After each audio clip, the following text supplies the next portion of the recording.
Dear students, पिछले class में हम लोगों ने फिटर ट्रेड के बारे में जानकारी ली थी और कितने टाइप्स के फिटर्स होते हैं, like a bench fitter, assembly fitter, tool and die fitters, fabrication fitters और उसके और दूसरे तरीके जैसे कि मेंटेनेंस फिटर हो गया, पाइप फिटर हो गया। और ये लोग क्या काम करते हैं, जैसे कि बेंच फिटर बोलेंगे तो मोस्ट ऑफ ऑल 75% वर्क ये किससे करता है, हाथों के थ्रू करता है। हैंड वर्क होता है उसके अंदर, उसके लिए ज़्यादा स्किल की रिक्वायरमेंट होती है। और हमारा 2 साल का ट्रेनिंग ये बेंच फिटर का ही ट्रेनिंग होता है, जिसके अंदर बहुत सारे मशीन्स को इस्तेमाल में लाया जाता है, टूल्स को इस्तेमाल में लाया जाता है। हर एक टूल की ज्योमेट्री हम लोग सीखते हैं, उसकी फंक्शनैलिटी सीखते हैं, उसके पीछे का लॉजिक और साइंस सीखते हैं, उसको इस्तेमाल करने की टेक्निक सीखते हैं और उनको किस तरीके से इस्तेमाल करना है ये भी हम लोग सीखते हैं। और उनके साथ में काम करते हुए किस तरीके से सावधानियां बरतनी है ये भी हम लोग सीखते हैं। सो ये होता है बेंच फिटर के साथ में, जिसके अंदर 75% वर्क जो होता है मोस्टली हाथों के जरिए किया जाता है और 25% वर्क के लिए मशीनों का और टूल्स का, संसाधनों का इस्तेमाल किया जाता है। उसके बाद है असेंबली फिटर्स के बारे में हम लोगों ने देखा कि इसके अंदर वो क्या करते हैं, तो मशीन को असेंबल करना, डिसमेंटल करना, उसको रिपेयर करने का काम करते हैं। या उनके पुर्जे जो होते हैं, पार्ट जो होते हैं, उनको डिज़ाइन करने का काम करते हैं, बनाने का काम करते हैं। उसके बाद होता है डाई फिटर।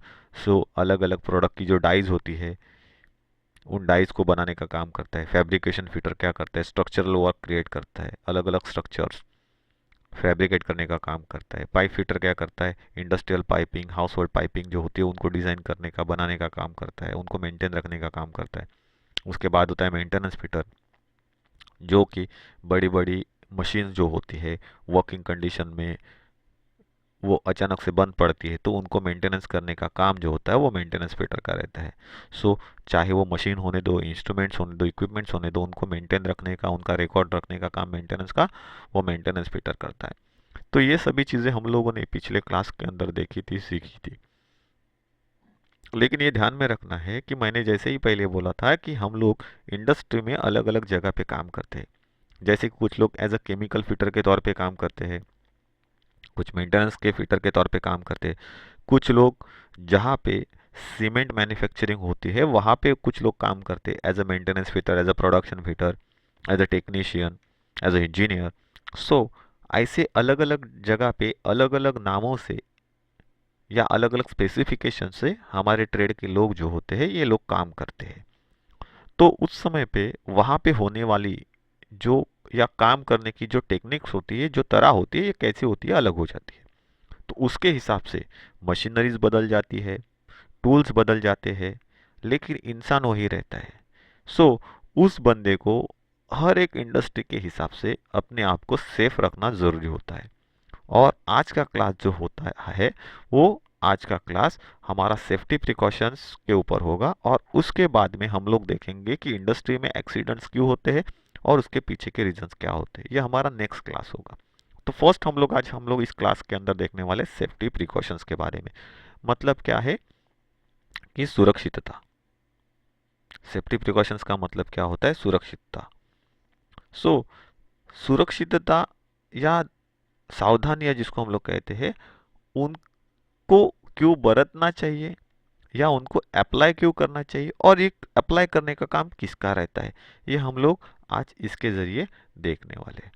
तो फर्स्ट हम लोग देखते हैं कि slogans, most of all industry में बहुत सारे स्लोगन्स जो होते हैं ये स्लोगन्स लगाए हुए रहते हैं।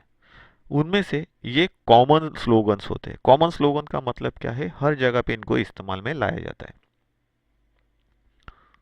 सो इंडस्ट्री में वर्क सेफ्टी, वर्कर सेफ्टी, इन सेफ्टीज को क्यों प्रावधान दिया गया है या प्रायोरिटी दी गई है, तो ये ध्यान में रखना है क्योंकि एक बंदा जो इंडस्ट्री में काम करता है उसके ऊपर इंडस्ट्रियल वर्क, प्रोडक्शन वर्क भी डिपेंड करता है।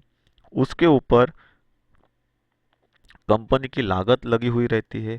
उसके ऊपर जो प्रोडक्ट बनते हैं वो प्रोडक्ट सेल होने के बाद उसमें से एज अ टैक्स के तौर पे गवर्नमेंट को भी बहुत सारा पैसा जाता है।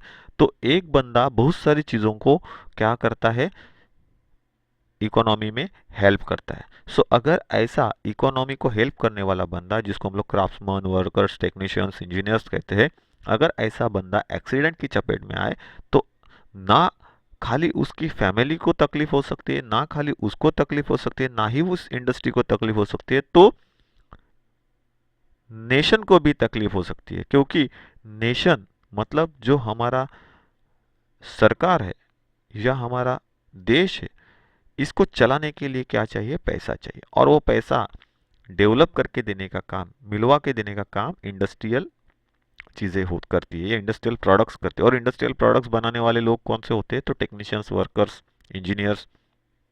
अगर वही एक्सीडेंट की चपेट में आए तो कंपनी का उतना ग्रोथ कम हो जाता है, ऑटोमेटिकली गवर्नमेंट के पास जाने वाला पैसा क्या हो जाता है? थम जाता है या रुक जाता है। तो सेफ्टी प्रिकॉशंस को फर्स्ट प्रायोरिटी इसके लिए दी गई है क्योंकि अगर इंडस्ट्री में एक्सीडेंट होता है तो कभी कभी एक बंदा उस एक्सीडेंट के चपेट में नहीं आता है, तो उसके साथ में बहुत सारे लोग जो होते हैं वो एक्सीडेंट के चपेट में आते हैं। उसके अलावा उस बंदे की फैमिली जो होती है उसके ऊपर भी फाइनेंशियल लोड आ जाता है, क्योंकि बंदा क्या है, अगर एक्सीडेंट से उबर भी गया है, एक्सीडेंट छोटा मोटा है तो फटक से वो काम पे जाएगा। लेकिन अगर उसके उस एक्सीडेंट की वजह से उसके शरीर में डिसएबिलिटीज आ गई, वो अपंग बन गया, हैंडीकैप बन गया, तो क्या हो जाएगा? उसका अर्निंग सोर्स निकल जाएगा, वो इंडस्ट्री के लायक नहीं रहेगा। तो इंडस्ट्री उसको रखेगी क्या? नहीं रखेगी।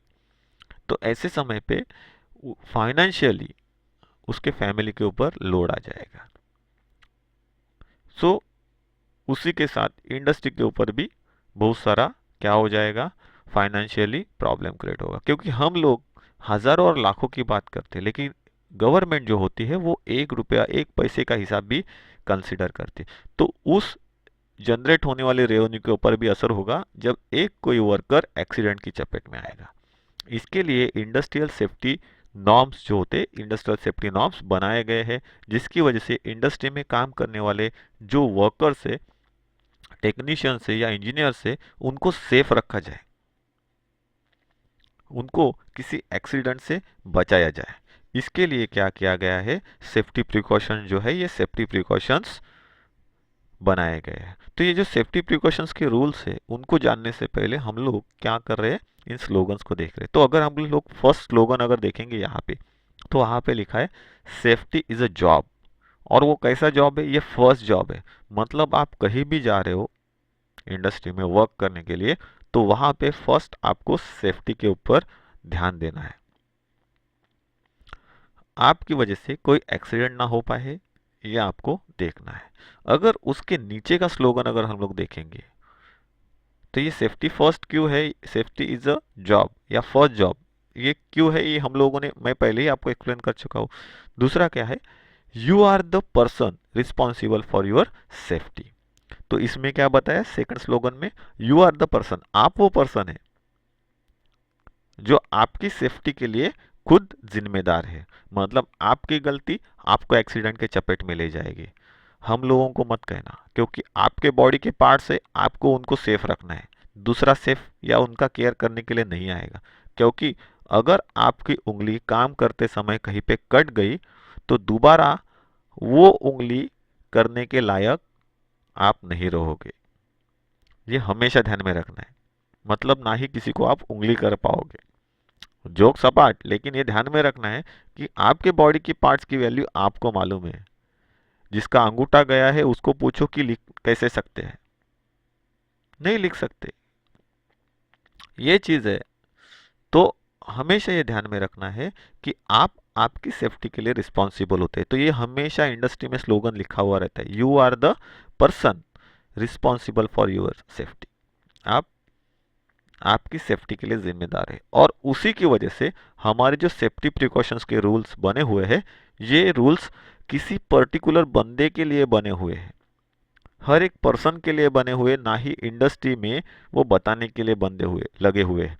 मतलब क्या है कि सेफ्टी के जो रूल्स बनाए गए हैं, नियम बनाए गए हैं, उनको हर एक वर्कर, हर एक टेक्नीशियन अपने अंदर ठांस ले, बांध ले कि भाई हम एक्सीडेंट के चपेट में नहीं आ पाए।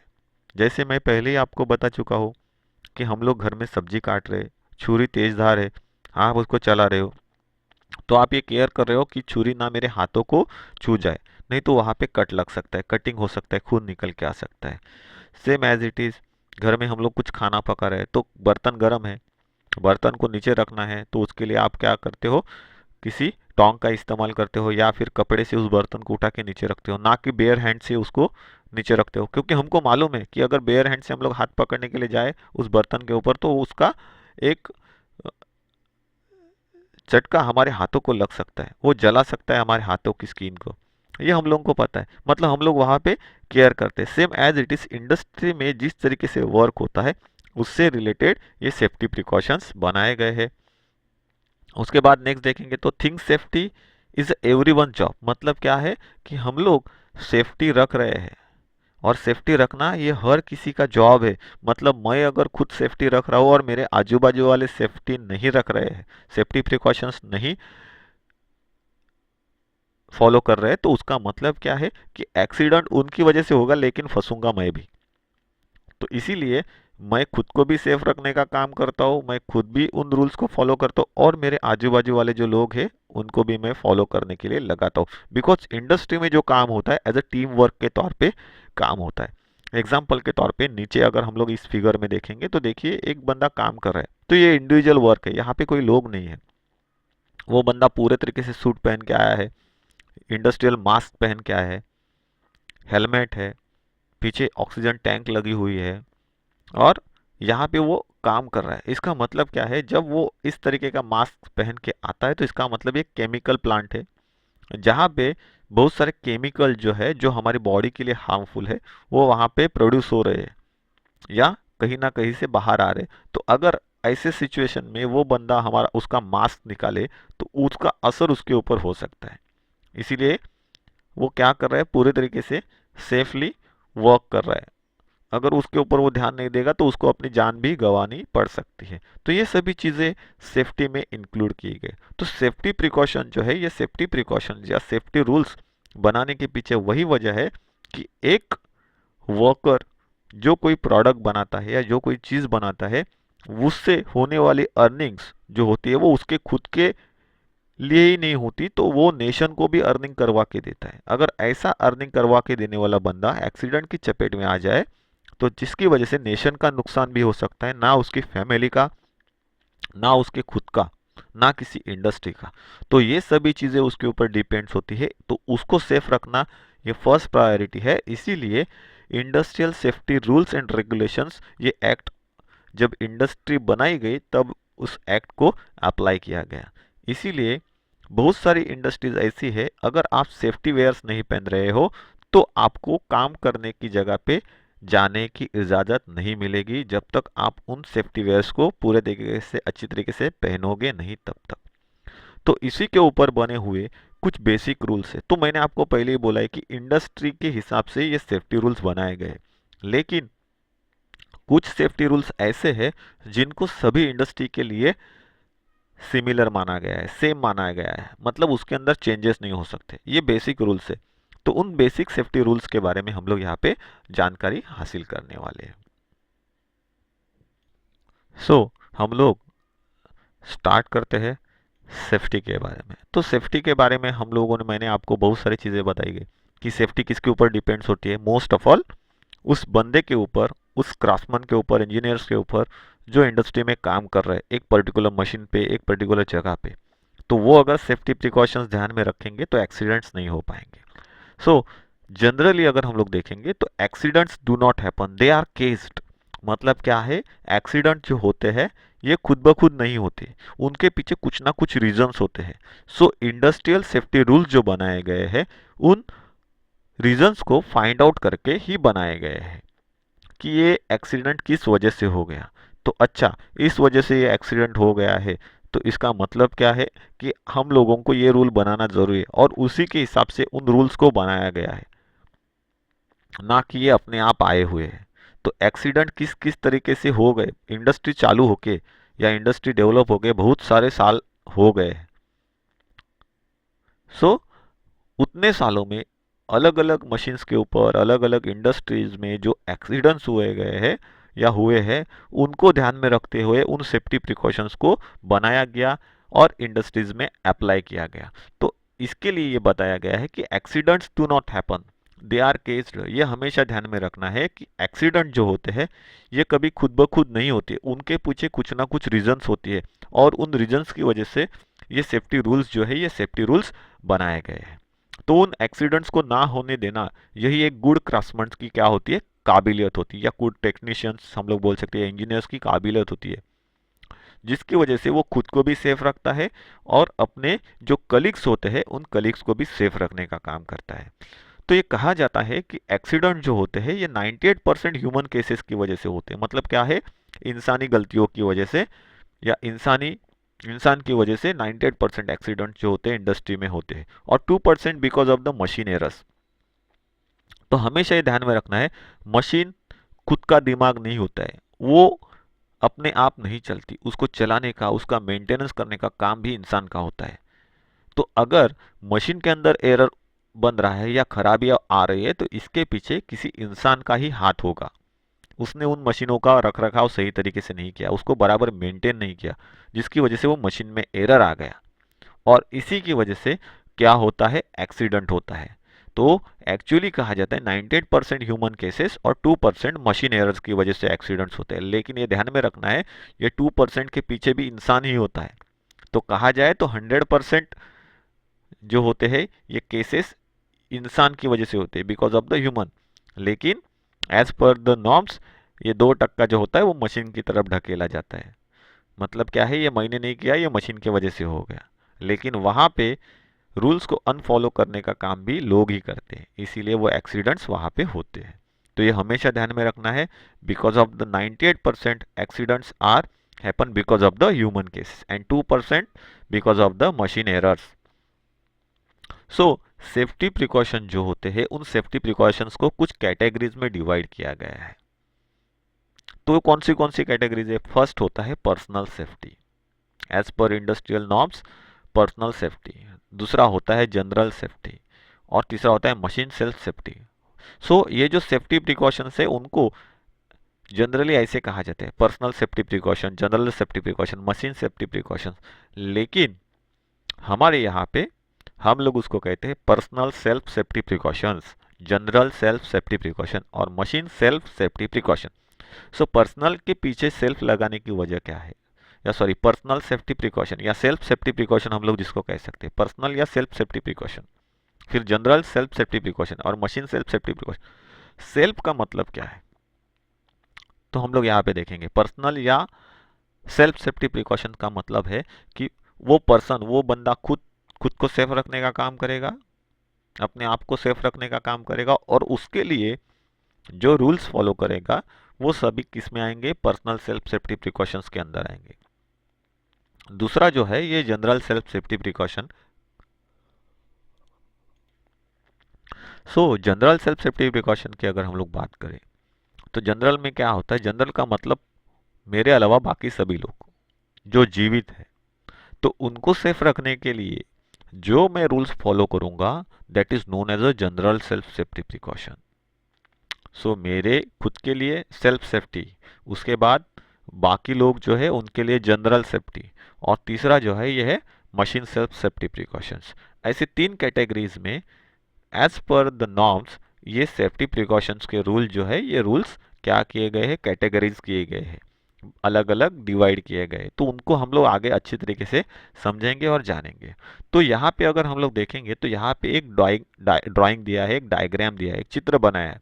उसमें अगर देखेंगे तो एक इंसान बनाया है और उसके 2 अलग अलग हिस्से बनाए हैं। एक साइड में देखेंगे तो इसका जो पहनावा है एकदम सुटेबल टू वर्क कंडीशन बनाया गया है और दूसरे में अगर हम लोग देखेंगे तो ये एक हीरो के माफिक उसको बनाया गया है, जिसके बाल जो है लंबे बड़े हुए हैं, शर्ट जो है ये टूटा फूटा हुआ है, बटन्स नहीं लगे हुए हैं, बहुत खीसे में बहुत सारे चार टूल्स लगाए गए हैं, पॉकेट फटा हुआ है और उसके अंदर फिर भी उसने टूल्स रखे हैं। उसकी पैंट्स और ड्रेस जो है ये बहुत सारा लूज है। शूज़ है जो लाइट वेट और बहुत ही लूज बैठाए गए हैं। और वही अगर हम लोग दूसरे साइड में देखेंगे तो यहाँ पे दिखाया गया है शॉर्ट हेयर, मतलब उसके बाल कैसे शॉर्ट है। स्लीव्स जो है ये मोड़ी हुई है या फिर शॉर्ट हैंडेड है, डिपेंड्स अपॉन द वर्क, कहाँ पे आप काम कर रहे हो। उसके ऊपर बटन जो है ये अच्छी तरीके से फास्टन किए गए, फास्टन का मतलब होता है लॉक किए गए, लगाए गए हैं। फिर ओवरऑल जो है ये करेक्ट फिट हो रहा है उस बंदे को। सेफ्टी बूट्स अच्छी तरीके से पहने हुए, अच्छी क्वालिटी के पहने हुए। तो यहाँ पे नीचे लिखा गया है राइट एंड सेफ वर्क, मतलब ये क्या है कि काम करने के लिए राइट और सेफ कंडीशन है, सही और सुरक्षित कंडीशन हम लोग कह सकते हैं। और ये रॉन्ग और डेंजरस कंडीशन है, मतलब क्या है, ये गलत तरीके का पहनावा है जो कि एक्सीडेंट होने के लिए हमेशा रीजन या केस ठहरेगा। तो उसमें क्या है, उसने लॉन्ग हेयर पहना हुए, शार्प टूल्स लगाए, बटन मिसिंग से उसके एप्रॉन के, लूज ग्लव्स से, पॉकेट में होल्स है उसमें से सभी टूल्स नीचे आ रहे हैं। और जो उसका सूट जो है या एप्रॉन जो है, ये बॉयलर सूट या एप्रॉन कैसा है, लूज है। ओके, और शूज जो है ये नॉर्मल क्वालिटी के, ये इंडस्ट्रियल सेफ्टी शूज नहीं है। तो इनमें डिफरेंस क्या है? तो पहले अगर हम लोग देखेंगे, बालों की बात करेंगे, तो ये ध्यान में रखना है कि बाल ज़्यादा लंबे नहीं होने चाहिए। क्यों नहीं होने चाहिए? तो ये मशीन के अंदर जा सकते हैं। तो ये दोनों कंडीशन यहाँ पे दिखाए हुए हैं। बाल जितने कम रहेंगे या शॉर्ट रहेंगे उतने अच्छे। उसके बाद एप्रॉन में कभी टूल्स लेके नहीं घूमना है, ये गलत दिखाया है। यहाँ पे देखेंगे तो उसने अपना पॉकेट जो है ये पॉकेट खाली रखा है। सो ये पॉकेट में क्या रहता है, जो भी नोट्स रहेंगे या कोई चीट रहेगी, कागज का कोई ये रहेगा, उसको खीसे में रखा जाता है। मोस्ट ऑफ ऑल इसको खाली रखते हैं, नहीं तो वो भरा भरा रहेगा तो उसका ध्यान हमेशा पॉकेट की तरफ जाएगा, कंसंट्रेशन वीक हो जाएगा। तो यहाँ पे उसने टूल रखे, जिसका मतलब क्या है, ये नीचे झुकेगा तो भी ये नीचे गिर के खुद को लग सकते हैं, दूसरे किसी को लग सकते हैं, या फिर कभी कभार खुद के ही हाथों को वो लग सकते हैं। तीसरी बात, कपड़े लूज है, चलती हुई मशीन में ये लूज कपड़े कभी भी अटक सकते हैं और जिसकी वजह से एक्सीडेंट हो सकता है। पॉकेट फटा हुआ है तो उसके अंदर डाले हुए टूल नीचे गिर जाएंगे, कोई भी स्क्रूज नट बोल्ट्स है वो भी नीचे गिर जाएंगे, और वो कंडीशन सही नहीं है। ये शूज़ है तो नीचे गए गिरे हुए जो पार्टिकल्स रहेंगे या नेल्स रहेंगे, कुछ भी शार्प टूल्स के चीज़ें रहेंगी, शार्प टूल रहेंगे या और कोई चीज़ें रहेंगी जो उसके शूज़ के अंदर से जाएंगे। तो सेफ्टी शूज़ जो रहते हैं उनका जो सोल रहता है वो हेवी सोल रहता है, तो कोई भी मेटल पार्टिकल्स उसको आसानी से ब्रेक करके आपके पैरों की तरफ नहीं जाएगा। फिर इन सेफ्टी शूज़ के आगे का हिस्सा जो होता है वहाँ पे मेटल की कैप लगी हुई रहती है अंदर से, तो इसके लिए ऊपर से कोई भी चीज़ गिरेगी तो आपका पैर सेफ रहेगा। लेकिन ये नाइके जैसे स्पोर्ट्स शूज़ पहन के आया हुआ बंदा, उसके पैरों के ऊपर अगर कुछ चीज़ गिरेगी तो उसका पैर वहाँ पे क्या हो जाएगा, डैमेज हो जाएगा, या बहुत सारी उसको ईजा हो सकती है, लग सकता है। तो ये सभी चीज़ें जो है, ये सभी चीज़ें यहाँ पे दिखाई गई है। तो हम लोग पर्सनल सेफ्टी, जनरल सेफ्टी और मशीन सेफ्टी के बारे में आगे जानकारी हासिल करेंगे। तो अगर हम लोग देखेंगे तो मैंने पहले बोला वो तीन सेफ्टी के अलावा इंडस्ट्री में जब हम लोग जाते हैं तो उन सेफ्टी प्रिकॉशंस को और एक एक्स्ट्रा प्रिकॉशंस में कैटेगराइज किया गया है। मतलब उसकी चार कैटेगरीज बनाई गई as per the industrial norms. कौन सी कैटेगरीज है तो उसमें, और वो कैसे काम करती है, तो फर्स्ट जो होता है वो सेल्फ सेफ्टी या पर्सनल सेफ्टी प्रिकॉशन उसको कहा जाता है। बंदा खुद को सेफ रखने के लिए जो चीज़ें करता है या रूल्स फॉलो करता है उसको क्या कहा जाता है, सेल्फ सेफ्टी या पर्सनल सेफ्टी प्रिकॉशन कहा जाता है। जैसे कि हम लोगों को मालूम है, अगर वो केमिकल इंडस्ट्रीज है तो वहाँ पे मास्क पहनना ज़रूरी है, या फिर वहाँ पे लाइट ज़्यादा है या धूल मिट्टी उड़ रही है तो वहाँ पे आई वेयर डालना ज़रूरी है। ऊपर से कुछ चीज़ें गिर सकती है, ऐसी जगहों पे क्या करते हैं, सेफ्टी हेलमेट पहनते हैं या प्रोटेक्टिव हेलमेट पहनते हैं जो कि बहुत सारा हार्ड होता है। उसके बाद आवाज़ ज़्यादा है, कानों के ऊपर असर हो सकता है, कान के पर्दे आपके फट सकते हैं, खराब हो सकते हैं, डैमेज हो सकते हैं, तो उसके लिए एयर प्लग इस्तेमाल किए जाते हैं। फिर कहीं पे हैंगिंग वर्क है, ऊपर लिफ्ट में काम करना है, तो उसको उस समय पे नीचे ना गिरे, और अगर कुछ गलती से वो नीचे गिरने की नौबत आ भी जाए तो वहाँ पे एक सेफ्टी शूज़ होते हैं, और वो सेफ्टी सूट जो होते हैं वो सेफ्टी शूज़ क्या करते हैं, उसको ऊपर के ऊपर की तरफ पकड़ के रखेंगे। तो ऐसे सूट वहाँ पे इस्तेमाल किए जाते हैं। प्रोटेक्टिव बूट्स होते हैं, जैसे इलेक्ट्रिकल वर्क में रबर शू बूट्स इस्तेमाल किए जाते हैं, मैकेनिकल वर्क में हार्ड सोल बूट्स इस्तेमाल किए जाते हैं जो कि रबर और दूसरे मटेरियल का एक मिक्सचर होता है। फिर ऐसा काम है जहाँ पे केमिकल वर्क्स है या मेटल के पार्टिकल या डस्ट क्रिएट हो रही है जो कि आपके हाथों को लगने के बाद, धोने के बाद भी नहीं जाएगी, एक या दो वॉश से भी नहीं जाएगी, तो वहाँ पे सेफ्टी ग्लोव्स डाले जाते हैं। मेंटेनेंस वर्क है जहाँ पे ग्रीसिंग ऑयलिंग करना है, वहाँ पे ग्लोव्स इस्तेमाल किए जाते हैं जो कि आपके हाथों को बचाते हैं। सो इस तरीके से क्या किया जाता है, बंदे अपने आप को सेफ रखने का काम करते हैं। That is known as a self safety और पर्सनल सेफ्टी प्रिकॉशंस। फिर नेक्स्ट जो है, यह है जनरल सेल्फ सेफ्टी प्रिकॉशन। दूसरे लोगों को एक्सीडेंट से बचाने के लिए जो सेफ्टी रूल्स हम लोग फॉलो करते हैं, that is known as a general self safety precautions. मैं खुद को सेफ कर रहा हूँ, बाद में मैं दूसरों को भी सेफ कर रहा हूँ, क्योंकि यहाँ पे मैं खुद अगर सेफ नहीं हूँ तो मैं दूसरों को सेफ नहीं कर सकता हूँ, मशीन को सेफ नहीं कर सकता हूँ, ना ही जॉब को सेफ कर सकता हूँ।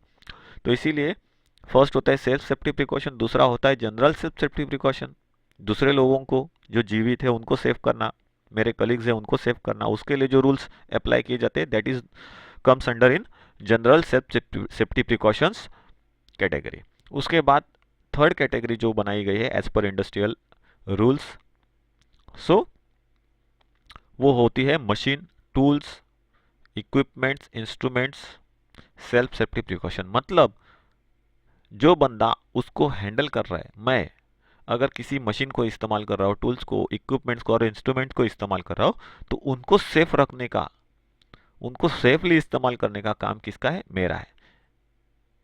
सो इसीलिए ये रूल इंडस्ट्री में इस्तेमाल किया, क्योंकि बहुत सारे कॉस्टली टूल्स, इक्विपमेंट, इंस्ट्रूमेंट हम लोगों को इंडस्ट्री में इस्तेमाल करने पड़ते हैं, जो कि वेरी कॉस्टली होते हैं, रेयर होते हैं, और कुछ तो नॉट रिपेयरेबल भी होते हैं, नॉन रिपेयरेबल भी होते हैं।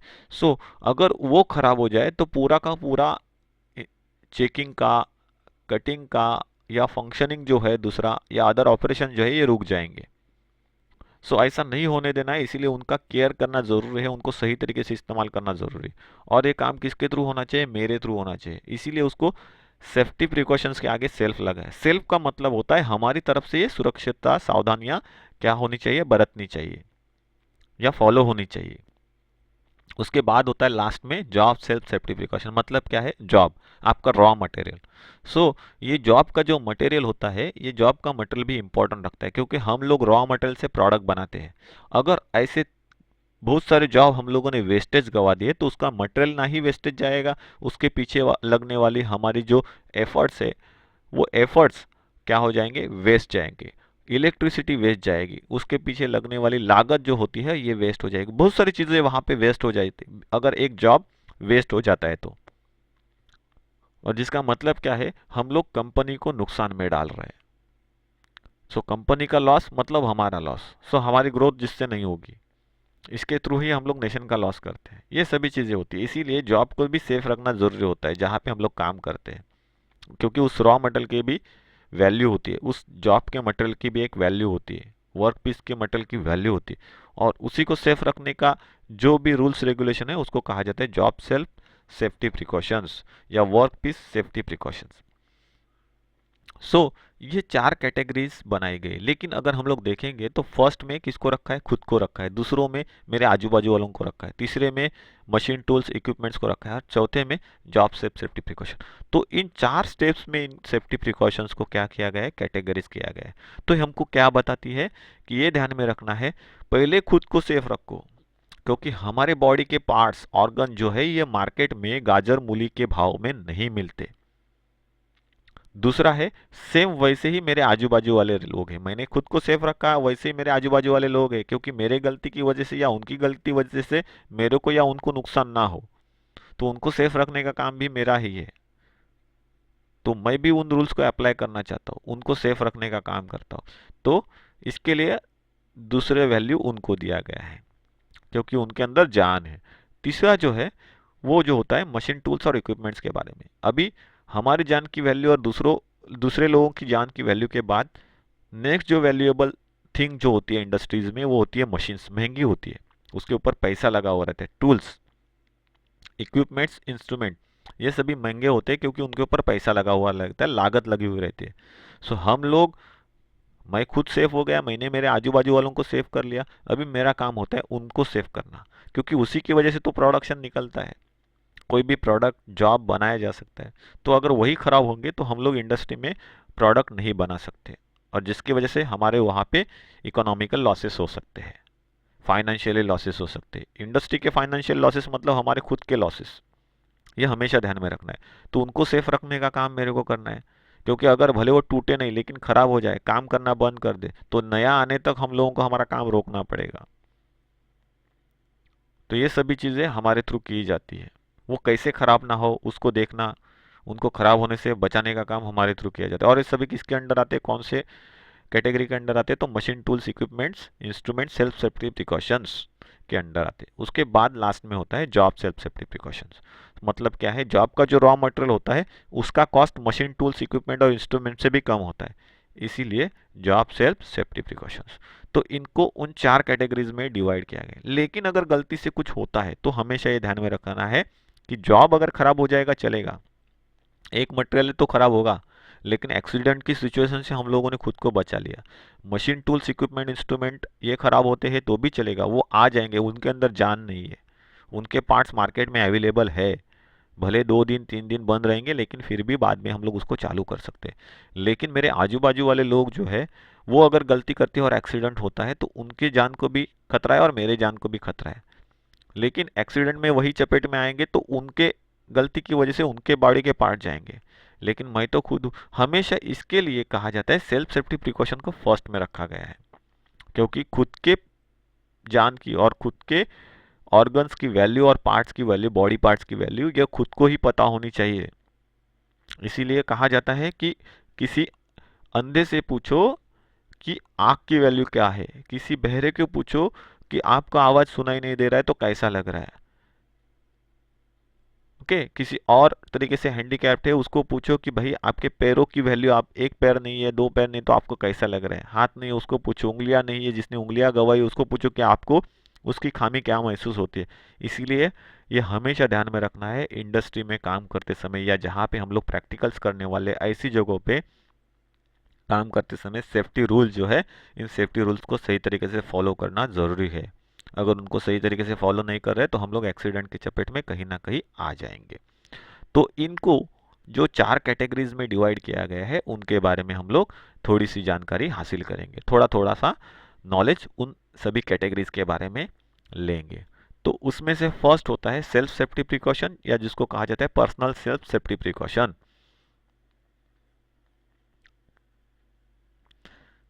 सो अगर हम लोग देखेंगे तो यहाँ पे क्या किया है, एक पिक्चर दिखाया गया है, उसके अंदर दिखाया है बंदे ने बॉयलर सूट या एप्रॉन जिसको कहा जाता है वो डाला है। बॉयलर सूट मतलब जहाँ पे बॉयलर्स होते हैं वहाँ पे काम करने वाले बंदे लोग या मरीन में काम करने वाले बंदे लोग इस तरीके का सूट पहनते हैं, पूरे तरीके से बॉडी को कवर करते हैं। ऊपर हेलमेट है, सेफ्टी गॉगल्स पहना है, मतलब यहाँ पे उसने खुद को पूरे तरीके से क्या किया है, सेव किया है। ये कहा जाता है कि आप जिस जगह पे काम कर रहे हो, जिस तरह का वर्क है उसके हिसाब से उन सूट्स को डिज़ाइन किया जाता है।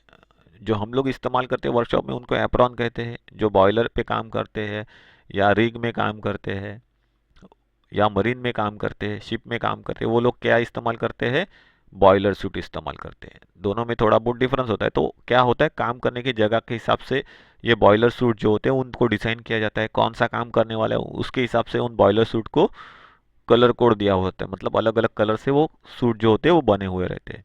तो इसीलिए कहा जाता है सही तरीके का जो बॉयलर सूट होता है ये इस्तेमाल करना है वो हमेशा वन पीस में होना चाहिए।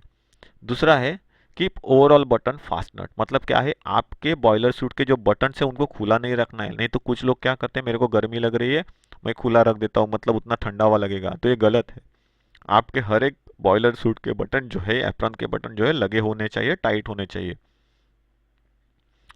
कभी भी स्कार्फ या टाई जो होती है उनको इस्तेमाल नहीं करना है, क्योंकि हम लोग वहाँ पे वर्क कर रहे हैं तो वहाँ पे टाई और स्कार्फ का इस्तेमाल ज़रूरी नहीं है। दूसरा है आपके जो स्लीव्स होते हैं जिसको हम लोग बाहा कहते हैं, वो स्लीव्स अगर आपको वहाँ पे उस टाइप के स्लीव्स की रिक्वायरमेंट नहीं है तो उसको आपको क्या करना है, घुमा के आपके हाथ जहाँ पे मुड़ता है उस जगह तक लेके जाना है, या फिर हाफ कट एप्रॉन का इस्तेमाल करना है, मतलब जिसके जो बाह है वो हाफ हो। उसके बाद आपको सेफ्टी शूज या सेफ्टी बूट्स जिसको कहा जाता है उनको पहनना ज़रूरी होता है। ये सब किस में आते हैं, पर्सनल सेफ्टी में, क्योंकि ये हम लोगों को खुद को सेफ रखने के लिए काम करते हैं। आपके हेयर कैसे होने चाहिए, शॉर्ट होने चाहिए। ज़्यादा लंबे रहेंगे तो वो मशीन के घूमने वाले पार्ट्स के अंदर फंस सकते, अटक सकते हैं। क्योंकि मशीन के कभी कभी नज़दीक जाके हम लोगों को देखना पड़ता है, तो लंबे बाल मशीन के पार्ट्स में घूमते घूमते बैठ गए तो आपके सिर को निकाल के घुमा देंगे। ये हमेशा ध्यान में रखना है, क्योंकि मशीन को अपना एक स्पीड होता है, और जब मशीन का कोई पार्ट स्पीड में घूमता है तो वो अलग अलग तरीके से हम लोगों को डैमेज कर सकता है, अगर हम लोग उसके चपेट में आ जाए या घूमने वाले मोशन के अंदर फंस जाए तो।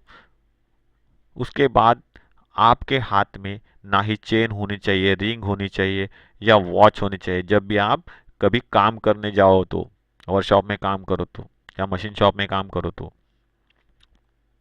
कभी भी मशीन को अकेले छोड़ के नहीं जाना है। आप मशीन के ऊपर काम करते हो तो मशीन को कभी खुला नहीं छोड़ना है, क्योंकि अगर ऐसा आपने कर दिया तो उसके वजह से एक्सीडेंट होने के बहुत सारे चांसेस है। आगे जाके हम लोग उनके बारे में जानकारी हासिल करेंगे।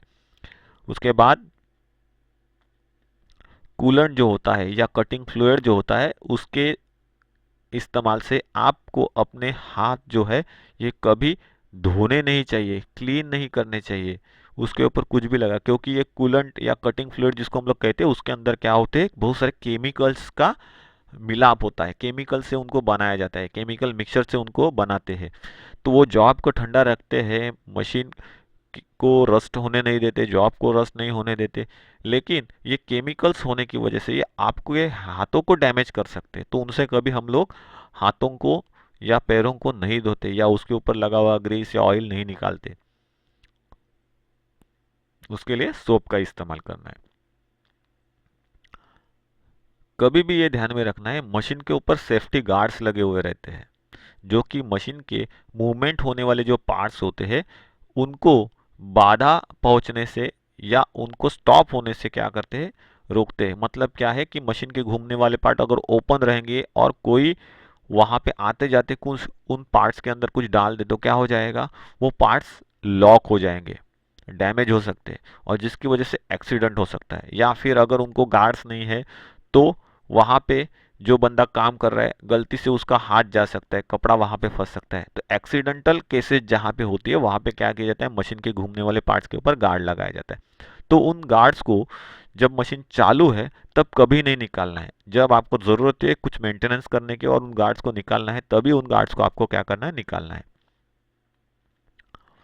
फिर जो टूल्स आपको मशीन के ऊपर इस्तेमाल करने हैं, चाहे वो कोई भी टूल्स होने दो, ये अगर खराब कंडीशन वाले टूल्स है, टूटे फूटे हुए टूल्स है, तो उनको इस्तेमाल में नहीं लाना है।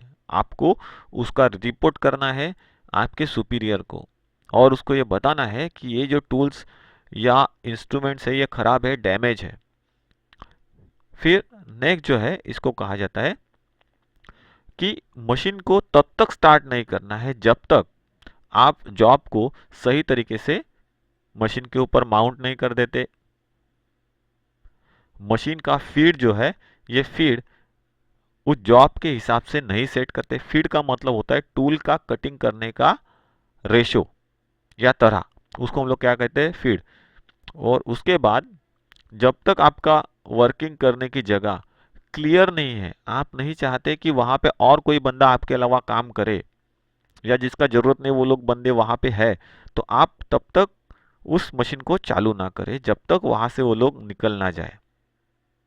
नहीं तो क्या हो जाएगा, एक्सीडेंट हो सकता है। आपको तो मालूम है आप खुद को सेफ रखोगे, लेकिन मशीन चालू होते समय किसी ने उसके ऊपर हाथ रख दिया तो क्या हो जाएगा, उसका हाथ उसके अंदर फंस सकता है, एक्सीडेंट हो सकता है। ये सभी चीज़ों को वहाँ पे ध्यान में रखा जाता है। तो हम लोग फर्स्ट क्या देख रहे हैं, खुद की सेफ्टी के बारे में जानकारी ले रहे हैं। जब भी कभी मशीन चालू कंडीशन में होती है वहाँ पे कोई भी पार्ट्स को एडजस्ट करने की ज़रूरत नहीं होती, ना ही आप उसको एडजस्ट करने के लिए जाओ। या मशीन के ऊपर जॉब को पकड़ने वाले जो भी होल्डिंग डिवाइसेस होती है, जो जॉब्स को टूल्स को होल्ड करने का काम करते हैं, ना ही चालू कंडीशन में उनको एडजस्ट करने का काम करो, नहीं तो वो क्या हो जाएगा, वहां पे एक्सीडेंट होने का चांसेस हो सकता है। या फिर कोई भी इलेक्ट्रिकल इक्विपमेंट्स है, उनको आपको छूना है और उनके अंदर से लाइव सप्लाई स्टार्ट है, करंट फ्लो हो रहा है और उसको छूना है, तो ये ध्यान में रखना है उस समय पे आपके हाथ पैर जो है वो गीले नहीं होने चाहिए, उसको कहीं पे पसीना ना आए, या कभी कभी कुछ लोगों के हाथों को पैरों को पसीना आता है और वो गीले हो जाते हैं, ऐसे सिचुएशन में भी उनको क्या लग सकता है, इलेक्ट्रिकल शॉक लग सकता है। ये हमेशा ध्यान में रखना है, क्योंकि हमारे घर में हम लोग सिंगल फेस सप्लाई इस्तेमाल करते हैं, लेकिन इंडस्ट्री में मोस्ट ऑफ ऑल मशीन जो होती है ये 3 फेस सप्लाई पे चलती है। दूसरा बात है, don't use any faulty electrical equipments. हम लोगों को बहुत सारे इक्विपमेंट्स इस्तेमाल करते हैं जो इलेक्ट्रिकल सप्लाई पे चलती है, तो अगर उनके अंदर कोई फॉल्ट है, उनका मूवमेंट सही नहीं है, तो ये जब तक हम लोगों को हमारे सुपीरियर से या हमारे हायर अथॉरिटी से ये क्लियर नहीं होता है कि ये मशीन सही काम कर रही है, तब तक उन मशीन्स को इस्तेमाल नहीं करना है।